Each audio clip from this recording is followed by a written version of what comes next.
আসসালামু আলাইকুম। সবাইকে স্বাগত জানাচ্ছি আমার দেশ স্পেশালে। সঙ্গে আছি আমি মাহবুবুর রহমান ইমন। আমাদের আজকের স্পেশাল নিউজের শিরোনামটি হলো পাহাড়ে ইউপিডিএফ এর সশস্ত্র তৎপরতা, গোয়েন্দা সংস্থার সতর্কতা আমলে নেননি হাসিনা। চলুন দর্শক জেনে নেওয়া যাক নিউজটির বিস্তারিত। পার্বত্য চট্টগ্রামে United Peoples Democratic Front UPDF এর সশস্ত্র তৎপরতা বৃদ্ধি নিয়ে দেশের সামরিক গোয়েন্দা সংস্থার রিপোর্টে আওয়ামী সরকারকে বারবার সতর্ক করা হয়েছিল। বলা হয়েছিল সশস্ত্র সংগঠনটি ভারতের ত্রিপুরা রাজ্যে প্রশিক্ষণ নিচ্ছে এবং দেশে ফিরে পরিকল্পিতভাবে চাঁদাবাজি, অপহরণ ও হত্যাকাণ্ড চালাচ্ছে। কিন্তু সে সময় ক্ষমতায় থাকা শেখ হাসিনা সরকার রিপোর্টগুলো অনাগ্রহ করে। সশস্ত্র গোষ্ঠীর দৌরাত্ম্য কমাতে তৎকালীন সরকার কার্যত কোনো ব্যবস্থা তখন নেননি।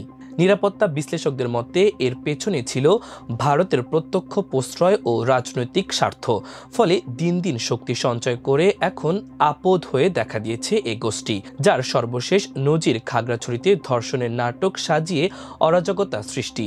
2009 থেকে 2024 সাল পর্যন্ত দুটি গোয়েন্দা সংস্থার রিপোর্ট বিশ্লেষণ করে এসব তথ্য পাওয়া যায়। প্রতিবেদনগুলো বিশ্লেষণ করে দেখা যায় ভারতের আশ্রয় প্রশ্রয়ে পাহাড়ে ইউপিডিএফ অস্থিতিশীল পরিস্থিতি তৈরি করছে।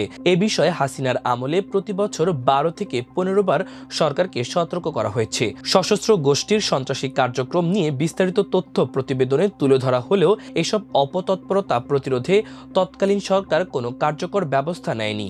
কোনো জোন কমান্ডার নিজ উদ্যোগে ব্যবস্থা নিলে তাকে শাস্তিস্বরূপ বাধ্যতামূলক অবসরে পাঠানো হতো বা পদোন্নতি বঞ্চিত করে অপারেশন ইউনিট থেকে প্রত্যাহার করে নেওয়া হতো।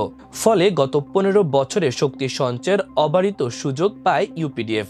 এই সশস্ত্র গোষ্ঠী শক্তি সঞ্চয়ের মাধ্যমে এখন ভারতের মদতে পার্বত্য অঞ্চলে অস্থিতিশীল করছে। বিশ্লেষকরা মনে করছেন দিল্লির সঙ্গে সম্পর্ক অটুট রাখতে গিয়ে পার্বত্য চট্টগ্রামের সশস্ত্র গোষ্ঠীগুলোর বিরুদ্ধে কঠোর অবস্থান নেয়নি হাসিনা সরকার। ভারতের ত্রিপুরা ও আসামে ইউপিডিএফ এর অবস্থান ও প্রশিক্ষণ ক্যাম্পের খবর থাকলেও তা নিয়ে ঢাকায় প্রকাশ্যে কোনো প্রতিবাদ জানানো হয়নি। এমনকি বাংলাদেশি গোয়েন্দা সংস্থার রিপোর্টে বারবার বলা হয়েছিল ইউপিডিএফ বিদেশ থেকে প্রশিক্ষণ ও অর্থায়ন পায় এবং দেশে ফিরে চাঁদাবাজি, অপহরণ, খুন ও সাম্প্রতিক উত্তেজনা সৃষ্টির কাজে লিপ্ত হয়। এমনকি সম্প্রতি আলোচিত খাগড়াছড়ির কিশোরী ধর্ষণ নাটক নিয়েও গোয়েন্দারা বলছে এটি ছিল ইউপিডিএফ এর পরিকল্পিত ষড়যন্ত্র। কিন্তু রাজনৈতিক বিবেচনায় এরকম রিপোর্টগুলোর বিপরীতে কার্যকর কোনো পদক্ষেপ নেওয়া হয়নি।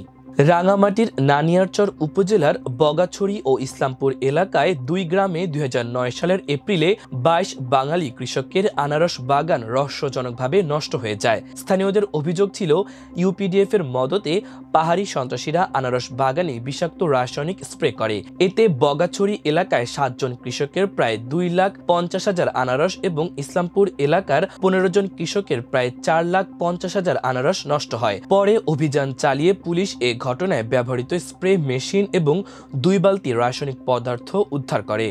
কৃষকদের ভাষ্য, এটি বিশেষ ধরনের স্প্রে মেশিন যা সাধারণত বিদেশি অর্থায়নে পরিচালিত কিছু এনজিওর প্রকল্পে ব্যবহার করা হতো। এই ঘটনায় এলাকায় পাহাড়ি বাঙালি উত্তেজনা সৃষ্টি হয়েছিল। ওই সময় গোয়েন্দা রিপোর্টে বলা হয় ঘটনাটি ইউপিডিএফ এর শীর্ষ নেতৃত্বের প্রত্যক্ষ নির্দেশনায় ঘটানো হয়। নানিয়ারচরের টিএনটি অফিসে অবস্থিত ইউপিডিএফ এর সহযোগী সংগঠন পিসিপি কার্যালয়ে মাঠ পর্যায়ের নেতারা এ হামলার পরিকল্পনা ও বাস্তবায়নের দায়িত্ব নিয়েছিল। ঘটনাটির লক্ষ্য ছিল নানিয়ারচরে সাম্প্রদায়িক দাঙ্গার সূত্রপাত করা, বাঙালি কৃষকদের আনারস বাগান ধ্বংস করে অর্থনৈতিকভাবে দুর্বল করে দেওয়া এবং পরবর্তী সময়ে তাদের উত্তেজিত করে প্রশাসনের সঙ্গে সংঘর্ষের দিকে ঠেলে দেওয়া। গোয়েন্দা তথ্য অনুযায়ী 2008 সালের 27 সেপ্টেম্বর এবং 2009 সালের 7 ফেব্রুয়ারি নানিয়ারচরের ইউপিডিএফ এর 2 শীর্ষ নেতা এলিন চাকমা ও সচিব চাকমা গ্রেপ্তার হওয়ার পর থেকে সেখানকার কার্যক্রম পরিচালিত হচ্ছে কুতুকছড়ি, মহালছড়ি ও খাগড়াছড়িতে অবস্থানরত কেন্দ্রীয় নেতৃত্বের নির্দেশে। নানিয়ারচরের স্থানীয় নেতারা মূলত সেই নির্দেশ বাস্তবায়ন করছেন। আনারস বাগান ধ্বংসের ঘটনাও তারই অংশ ছিল।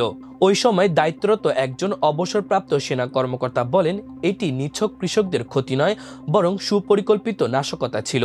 ইউপিডিএফ বারবার অর্থনৈতিক ও সামাজিক আঘাতের মাধ্যমে এলাকায় সাম্প্রদায়িক বিভাজন গভীর করার চেষ্টা করছে। ভূমি সংক্রান্ত বিরোধ ও অপহরণের ঘটনাকে কেন্দ্র করে ২০০৭ থেকে ২০০৮ সালের মধ্যে অন্তত ৪ বার পাহাড়ি বাঙালি সংঘাতের চেষ্টা চালিয়েছিল ইউপিডিএফ। ওই সময় গোয়েন্দা রিপোর্টে বলা হয়, এসব ঘটনাকে পরিকল্পিতভাবে সাম্প্রদায়িক দাঙ্গার রূপ দিতে চেয়েছিল সংগঠনটি। বাঙালিদের আনারস বাগান ধ্বংস, বিষাক্ত স্প্রে ব্যবহার এবং পরে রাসায়নিক পদার্থ উদ্ধার সব মিলিয়ে বোঝা যাচ্ছে যে ইউপিডিএফ পূর্বের তুলনায় অনেক সংগঠিত ও কৌশলগতভাবে হামলায় নেমেছে। সেনা সদরে পাঠানো চিঠিতে তাই এদের বিরুদ্ধে শক্ত অবস্থান নিতে বলা হয়, কিন্তু ফিরতি কোনো নির্দেশনা দেয়নি সেনা সদর। রিপোর্টে বলা হয়, পোস্ট ইনসার্জেন্সি অপারেশনের সময়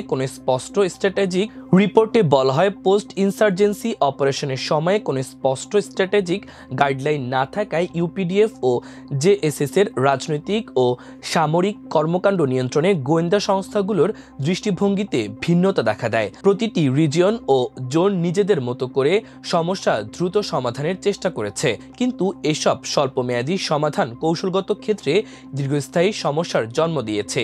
অন্যদিকে নেতৃত্বের ঘন ঘন পরিবর্তনের কারণে নীতিমালার ধারাবাহিকতাও বজায় থাকেনি। এই সুযোগেই ইউপিডিএফ ধীরে ধীরে নিজেদের একটি উগ্রপন্থী সংগঠন হিসেবে দাঁড় করাতে সক্ষম হচ্ছে। ওই সময় রিপোর্টে বলা হয়, নানিয়ারচর জোন সদর থেকে মাত্র ২০০ গজ দূরে টিএনটি বাজারে ইউপিডিএফকে স্থানীয় অফিস খোলার অনুমতি দেওয়া হয়েছিল, যদিও ২০০৬ সালের ১৭ ডিসেম্বর ক্যাপ্টেন গাজী হত্যার পর সেটি বন্ধ করে দেওয়া হয়। কিন্তু ২০০৮ সালের নভেম্বরে রাজনৈতিক নিষেধাজ্ঞা প্রত্যাহারের পর অফিসটি আবার চালু হয়। এরপর থেকে ওই কার্যালয়টি সংগঠনের রাষ্ট্রবিরোধী কর্মকাণ্ডের ঘাঁটি হিসেবে ব্যবহার করা হচ্ছে। জরুরি অবস্থার পর ইউপিডিএফের সশস্ত্র দলের অবাধ বিচরণ কমলেও রাষ্ট্রবিরোধী সাংগঠনিক কার্যক্রম বেড়েছে। বিশেষ করে তরুণদের মধ্যে ঘৃণার রাজনীতি ছড়িয়ে দিতে তারা কার্যকর ভূমিকা রেখেছে। স্থানীয় সূত্র মতে, স্কুল কলেজের ছাত্রদের প্রভাবিত করে ইউপিডিএফ নিজেদের ভবিষ্যৎ ক্যাডার গড়ে তুলছে। গোয়েন্দা সূত্র বলছে, ইউপিডিএফ এর সাম্প্রতিক কর্মকাণ্ড কৌশলগতভাবে পরিকল্পিত এবং সীমান্তের বাইরে সমর্থন পেয়েছে। বিশেষত ভারতীয় সীমান্তবর্তী এলাকায় প্রশিক্ষণ, অর্থায়ন ও লজিস্টিক সহায়তা গ্রহণের মাধ্যমে তারা পার্বত্য চট্টগ্রামের কিছু এলাকায় ভুয়া ধর্ষণ ও অপহরণের নাটক রচনা করেছে। এসব নাটকের মূল লক্ষ্য সামাজিক উত্তেজনা সৃষ্টি এবং প্রশাসনের ওপর চাপ তৈরি করা। গত কয়েক মাসে পার্বত্য অঞ্চলে, বিশেষ করে খাগড়াছড়িতে ঘটা কিছু ভুয়া অভিযোগ ও অপহরণের ঘটনা তদন্তে দেখা গেছে, এসব ঘটনা পরিকল্পিতভাবে প্রচার করা হয়েছে যাতে মানুষের মধ্যে আতঙ্ক এবং বিভাজন সৃষ্টি হয়। গোয়েন্দা বিশ্লেষকরা মনে করছেন, এই কৌশল ব্যবহার করে ইউপিডিএফ নিজেদের রাজনৈতিক ও সামরিক উপস্থিতি জোরদার করছে।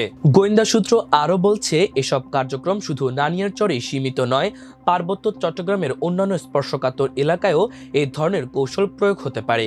গোয়েন্দারা সতর্ক করেছেন, যদি কেন্দ্রীয় ও স্থানীয় স্তরে দ্রুত এবং স্বচ্ছ তদন্ত না করা হয়, তবে এ ধরনের নাটক আরও বড় ধরনের সাম্প্রদায়িক সংঘাত এবং অপহরণের ঘটনার সম্ভাবনা তৈরি করবে। প্রশাসনকে এখনই প্রয়োজন প্রমাণ ভিত্তিক তদন্ত, জনসচেতনতা বৃদ্ধি এবং ক্ষতিগ্রস্তদের সুরক্ষা নিশ্চিত করে সামাজিক টানাপোড়েন কমানো। পার্বত্য চট্টগ্রামে ইউপিডিএফ এর সশস্ত্র কার্যক্রম থামাতে এখনই কঠোর সামরিক অভিযান দাবি করেছে বিশ্লেষকরা। গোয়েন্দা ও মাঠ পর্যায়ের তথ্যের ভিত্তিতে তারা বলছেন, সূত্রবিহীনভাবে ছড়ানো ভুয়া ধর্ষণ, অপহরণ নাটক এবং বিদেশি প্রশিক্ষণ ও লজিস্টিক সহায়তার আভাস প্রমাণ করে যে ইউপিডিএফকে এখনই নিয়ন্ত্রণ করা না গেলে পরিস্থিতি ভয়াবহ রূপ নেবে। সামরিক ও নিরাপত্তা বিশ্লেষক অধ্যাপক ডক্টর শহীদুজ্জামান বলেন, সমন্বিত দিক নির্দেশনা ছাড়া ইউপিডিএফ এর মতো সংগঠনকে দমন করা সম্ভব নয়। এখনই ব্যবস্থা না নিলে ভবিষ্যতে যে কোনো অস্থিতিশীলতার দায় সেনাবাহিনীর ওপর চাপিয়ে দেওয়া হবে। নানিয়ারচরে ইউপিডিএফ এর প্রভাব যদি নিয়ন্ত্রণ করা না যায়, তবে সাম্প্রদায়িক দাঙ্গা ও অপহরণের ঘটনা আমাদের নিয়মিত দেখতে হবে। ফলে এখনই সমন্বিত কৌশল না নিলে পার্বত্য চট্টগ্রামে দীর্ঘমেয়াদী অস্থিরতা অব্যাহত থাকবে। প্রিয় দর্শক, আজ এই পর্যন্তই। সবাই ভালো থাকুন, সুস্থ থাকুন, আমার দেশের সঙ্গেই থাকুন। আল্লাহ হাফেজ।